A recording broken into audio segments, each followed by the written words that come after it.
ఈరోజు మధ్యాహ్నం అందాజ 1-1:30 గంటల సమయంలో స్థానిక పుట్లూరు రోడ్డు నివాసి అయినటువంటి సోడాల హాజీ అనే వ్యక్తి తాను ఈరోజు స్థానిక మాంసపు దుకాణంలో పొట్టేలి తలకాయ కూర 800 రూపాయలు తీసుకున్నాడని చెప్పని అది ఇంటికి వెళ్ళి వంట చేసే సందర్భంలో దాదాపుగా 20 విజిల్స్ వచ్చేంత వరకు కూడా అది ఉడకలేదని చెప్పని సరైనటువంటి ఈ కూర ఇవ్వడం లేదు, మాంసం కూర ఇవ్వడం లేదని చెప్పని పోలీస్ స్టేషన్కి రావడం జరిగింది.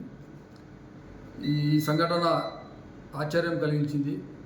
నిత్యము ఏదో ఒక ఆందోళనతో ఉండేటువంటి తాటిపత్రి పట్టణంలో అకస్మాత్తుగా ఈ విధమైనటువంటి కంప్లైంట్ రావడం ఒకంత ఆశ్చర్యాన్ని కలిగించింది.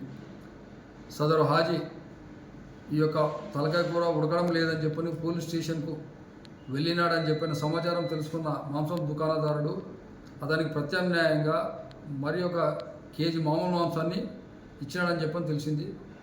ఈ సందర్భంగా ప్రజలకు తెలియజేయడం ఏమంటే తాడిపత్రి పట్టణ పోలీసు వారిని ఆశ్రయిస్తే ఎటువంటి సమస్య కూడా పరిష్కారం అవుతుందని చెప్పని ఒక నమ్మకం ఏర్పడింది అని చెప్పని ఈ ద్వారా మీకు తెలియజేస్తున్నాను.